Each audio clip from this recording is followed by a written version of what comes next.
Welcome again to another exciting episode of Entrepreneur 1 Cent, the show where we turn your little ideas into great opportunities. And I remain your humble host, Olakunle Adegbo, again. And like you know, we are trying to dive deep into the world of visionaries, of risk takers, of people that have done great things. We want to learn how they did it, what they encountered. We look at their failures, we look at their successes, and all to prove a point that you don't need a fortune to build one. So if you're ready to turn that your 1 cent into $1 million, let's roll again.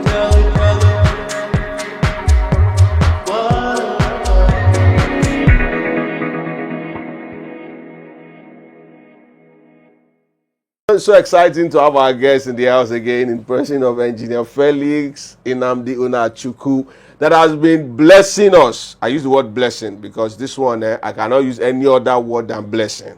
He has been adding value to us and we are yet to get enough of him. So, sir, you're welcome once again. Thank you, Mr. Ola. You're welcome. Thank you, sir. Our audience today.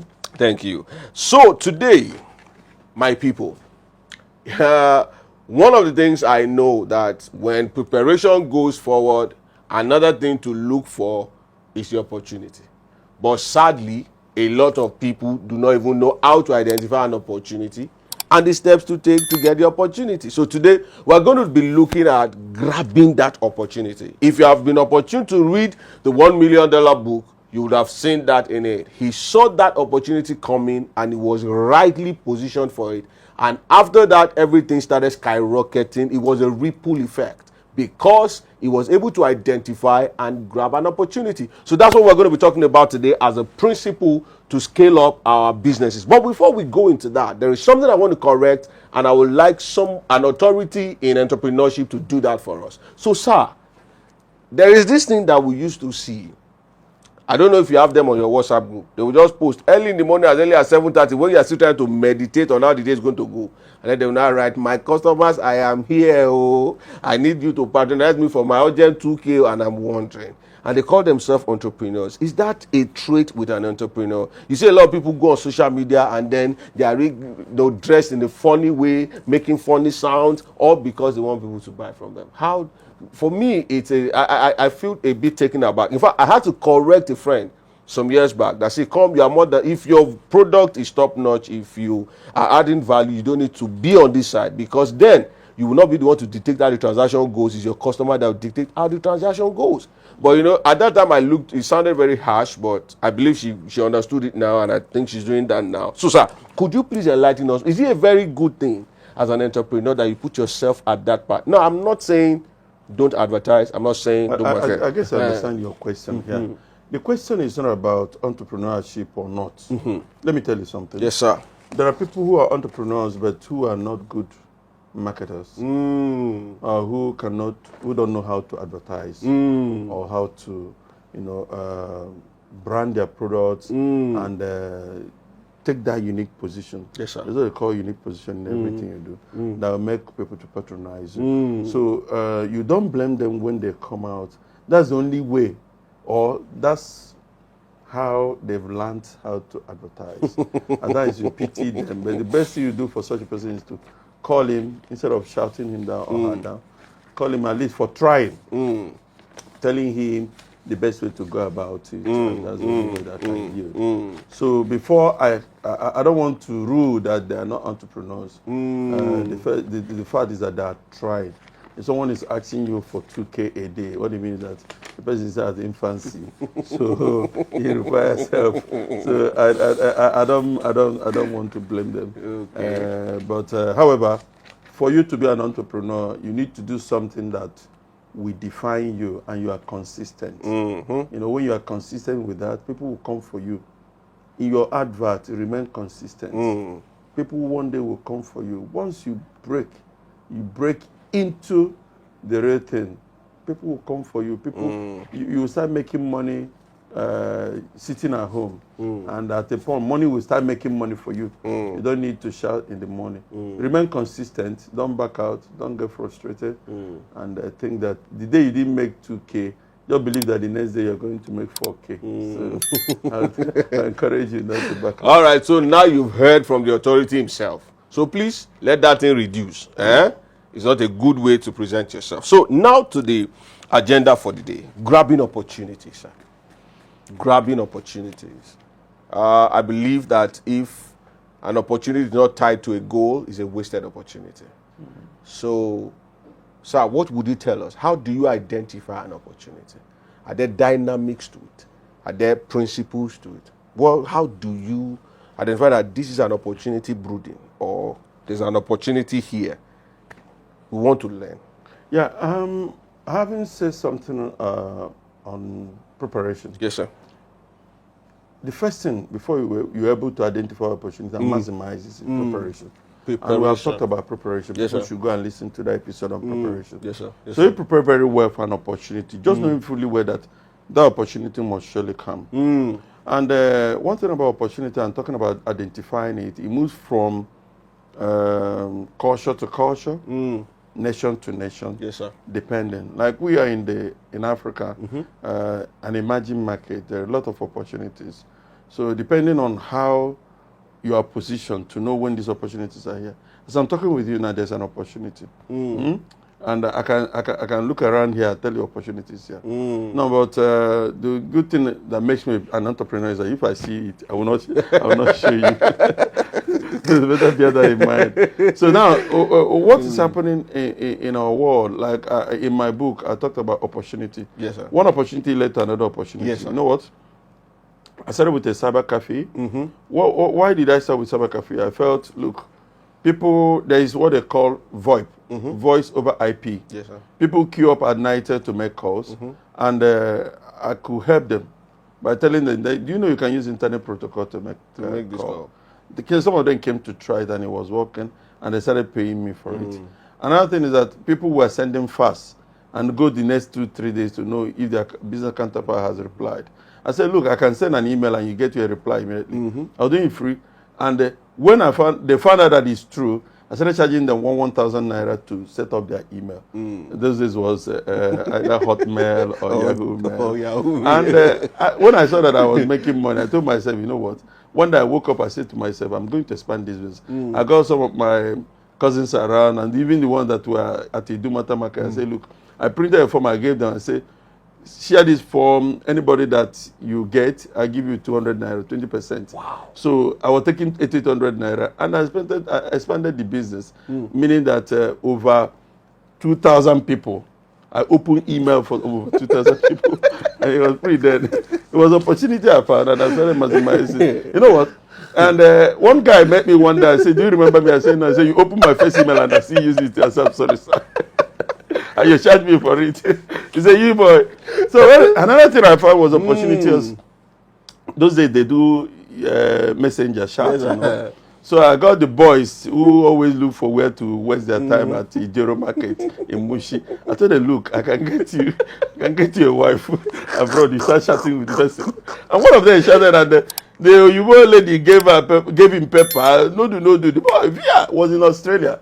And that was the thing that gave me breakthrough. And every day, you will see them queue up from the penthouse where I was staying. And they will queue up to that.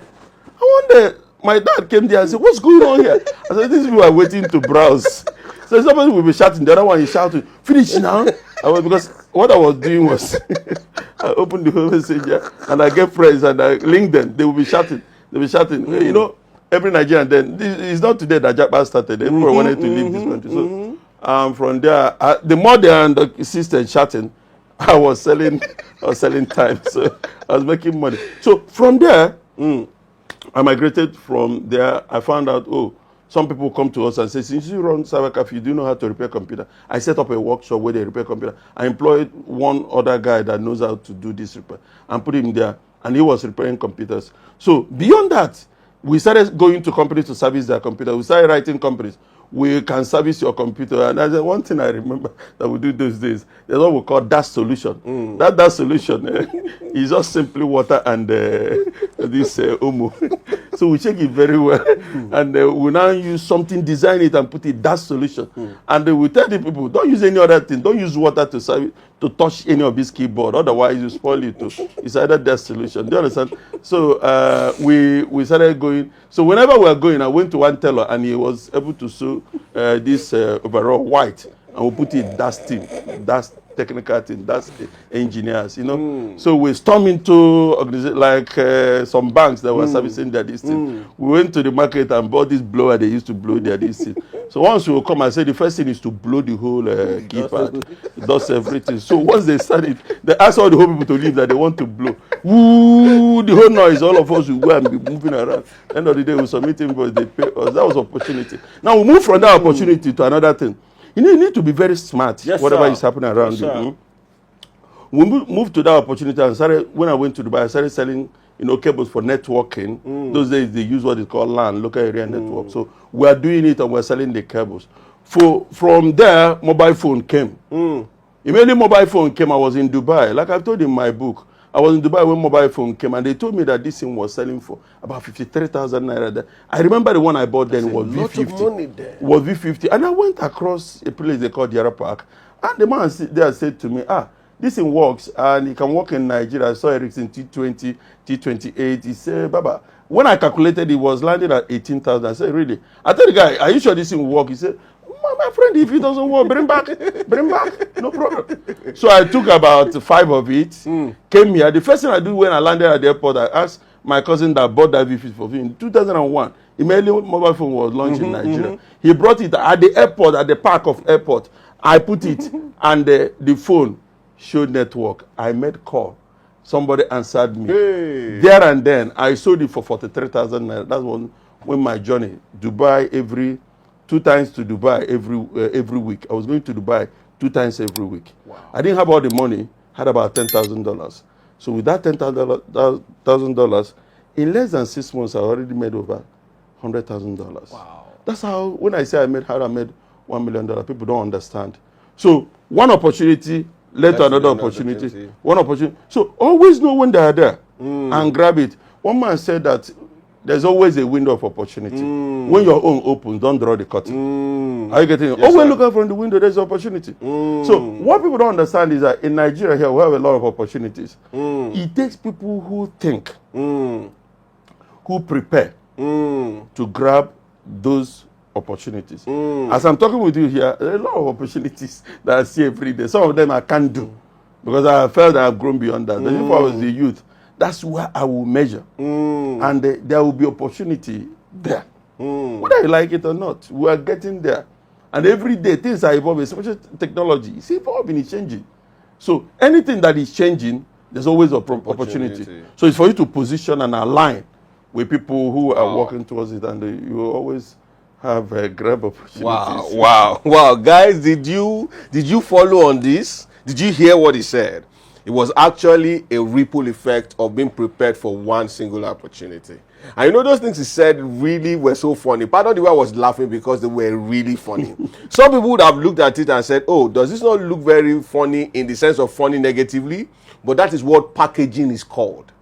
Do you understand what I'm saying? If he never packaged himself like that, to say, oh, I'm first going to blow your machines and I'm first going to do all of that, banks will never listen to you. There are some high net worth individuals that they don't buy you for what you can do. They buy you for how you present yourself. Yes. What you can do now backs up how you presented yourself. That's what it is. So I hope you have learned it. So you that are still running up and down, still doing anyhow, package yourself because you're an entrepreneur. The future rests upon you, on your shoulders. Don't mess us up. All right, sir. So, and then for those of you that are thinking that, well, we're waiting for the opportunity, I've just come to blow your bubble now. There's no hard and fast rule about opportunity. You just make sure that, and everything that is happening around you, there's an opportunity. Learn to look at things differently. So, sir, to round up this episode, sir, what would be your 1 cent to all the entrepreneurs out there that are listening to you? They all want to hear something from a man who has proven himself over 3 decades. What can you tell us? You said something that struck me that time, and I hope those young entrepreneurs are listening. Maybe by the grace of God, under the anointing of God, I'm hoping that he will be able to point us in a particular direction. So hold your pen and your paper now for that direction that is coming for us. Sir, what would you mentioned something, you said you will see a lot of opportunities, but because you had gone past it, You know, it's not something you really would. There are a lot of lofty responsibilities now that is demanding your time. No, but if you were younger, you would have, you know, scaled into that area. So we're hoping that you just tell us 1 cent that we can go and turn into $1 billion at the end of this episode. So what would you advise an entrepreneur in Nigeria, in Africa at large at this moment? What would you advise them? What is that one thing that you'd want to leave us with on this episode so that we too can run with it? Okay. Like I said, if I know it all, I will not tell anybody. And if you're expecting me to open it up here, maybe it will be for another episode. However, I will tell you, the rich are getting richer. Why? Because they see opportunities. Oftentimes people think it's because they have the depth of the pocket, but it's always the so-called intellectual that are telling the rich all these things and are progressing more. Now, what you need to do is, when you have that idea, you find a way. Don't go all alone. Get people, fine-tune it, be ready to share that cake, and you people can come together and then make it something good. You find people that have strength that you don't have, where you have your weakness. So opportunities about, number one is you do your personal SWOT analysis. Yes, sir. So what can I do? What is my weakness? Who can fit into this, my weakness, and augment and help me? So there are a lot of opportunities, like I said. I'm not talking about lofty ideas. A lot of people come with lofty ideas. The best is to look at something that has entry level that is within your reach. Everything in life have got their own entry levels. You know, when I was coming from school, why I didn't go into my father's business, it was a lot of opportunities there. My father later sold his factory, his shoe factory, because nobody was ready to succeed him. I was not ready to succeed it. Now, he was wondering why, because I chose the path of IT. So I felt, let me go into a business that has a bit of a strict entry level. It will take people with know-how, skill to get in there. So I decided to exert my energy into such. But when I was, even when I was doing those computer things, I still had my store at Balogu Market, where they were selling for me. So that one, then the name of the company, then if I remember, is called Fontronics. So I used Felix Unachukwu Nnamdi to forge the name Fontronics. So I used it to do all those businesses around Lagos Island. Now, but when the dust blew, I had to shut that one. In fact, I needed to use it to settle the young boy that had been working with me even when I was in school. Asked him to take over the store. So now a lot of opportunities are there in Nigeria. But for you to see these opportunities, because if you don't become an entrepreneur, what it means that you need certain things like this, my lenses now, see things differently. For you to wear it, that's why you need the training of an entrepreneur. So the first thing I will tell you is that go find this lens so they can see things the way I see it. That's what makes you an entrepreneur. But as per opportunities, it's all over you, even where you are, in your home, where you are watching me from. It's an opportunity. So I think, Ola, if I begin to mention opportunities, there are many of them in IT, in the medical, everything. A lot of opportunities everywhere. It's just for us to, first of all, look at, okay, let me talk about Nigeria here. Nigeria has a lot of troubles. And they're looking for people that provide the solutions. Yes, sir. It's only entrepreneurs that will provide it. Yeah. You sit down, and Nigeria is quite big. Yes. Africa is quite big. Yes. So you sit down and you tell yourself, okay, this is a problem here. Yeah. The other day, someone like the father of the video was talking about how he built a power plant. Yes, I saw that. I was saying, wow.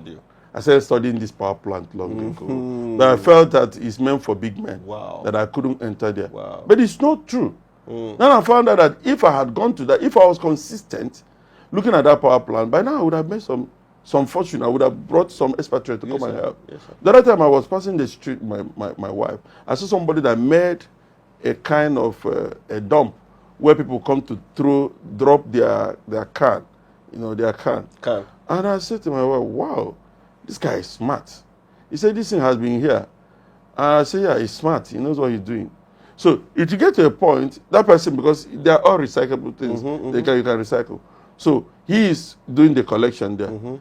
At a point, if he's smart enough now, he wants to blow in it. All you need to do is that if he's selling this thing for 5 naira each can, he said, for any can you bring here, I'll pay you 1 naira.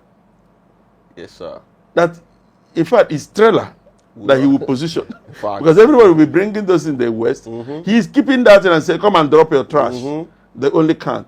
I said, no, if I were the one, what I would do is to share this thing and ask I'll go to neighborhood and I'll go to government of neighborhood and say, look, get the whole trash, let the people sort it and give me the cans. I'll pay 1 naira for each can because I'll be selling 5 naira. That's who an entrepreneur is. So a lot of ideas everywhere. It's just for you to just wear this my kind of lens.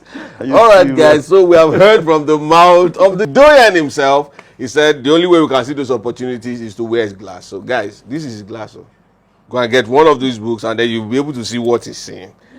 So thank you very much, sir, for your time and for allowing us into your wealth of wisdom. We really appreciate it. We hope to have you at our next episode by the grace of God. Thank you. So, guys, I'll see you at the next episode. Thank you.